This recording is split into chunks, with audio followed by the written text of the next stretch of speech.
രാഹുൽ ഗാന്ധി നയിക്കുന്ന ഭാരത് ജോഡോ ന്യായ് യാത്രയുടെ പര്യടനത്തിന് ഇന്ന് സമാപനമാവുകയാണ്. വൈകിട്ട് ചൈതന്യഭൂമിയിലാണ് പര്യടനത്തിന് സമാപനമാകുന്നത്. നാളെ ദാദറിലാണ് പൊതുസമ്മേളനം നടക്കുക. ഇന്ത്യ മുന്നണി നേതാക്കളെ പൊതുസമ്മേളനത്തിലേക്ക് ക്ഷണിച്ചിട്ടുമുണ്ട്.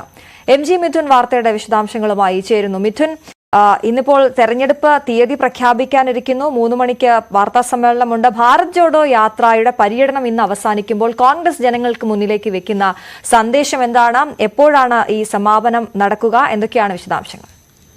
ശ്രുതി, നാളെയാണ് സമാപന സമ്മേളനമുള്ളത്. മുംബൈയിലെ ശിവാജി പാർക്കിൽ വെച്ചാണ് സമാപന സമ്മേളനം വിളിച്ചിരിക്കുന്നത്. ഇന്ത്യ മുന്നണിയിലെ പ്രധാനപ്പെട്ട എല്ലാ നേതാക്കളും ഈ ഒരു യോഗത്തിൽ പങ്കെടുക്കുമെന്ന് തന്നെയാണ് കരുതുകയും ചെയ്യുന്നത്.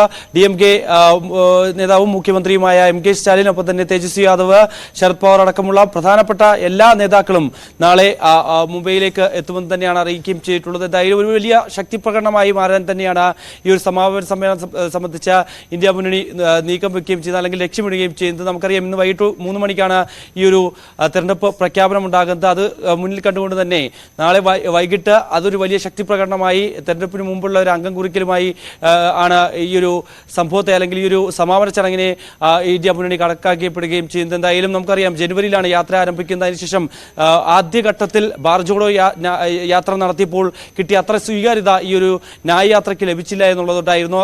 തുടക്കം മുതൽ തന്നെ വലിയ വിമർശനങ്ങൾ യാത്രയ്ക്ക് നേരിടേണ്ടി വരുന്നു. ഇംഫാലിൽ വെച്ച് യാത്ര ആരംഭിച്ചപ്പോൾ, തൗബാലിൽ വെച്ച് യാത്ര ആരംഭിച്ചപ്പോൾ തന്നെ വേദി മാറ്റണമെന്ന് ആവശ്യപ്പെട്ടുകൊണ്ട് അവിടുത്തെ മണിപ്പൂർ സർക്കാർ വലിയ രീതിയിലുള്ള വിമർശനങ്ങൾ ഉന്നയിക്കുകയും ചെയ്തു. അത്തരത്തിൽ തർക്കങ്ങൾ തുടരുകയും ചെയ്തു. പിന്നീട് യാത്ര കടന്നു പോകുന്ന മേഖലയെല്ലാം തന്നെ വളരെ സംഘർഷഭരിതമായിരുന്നു.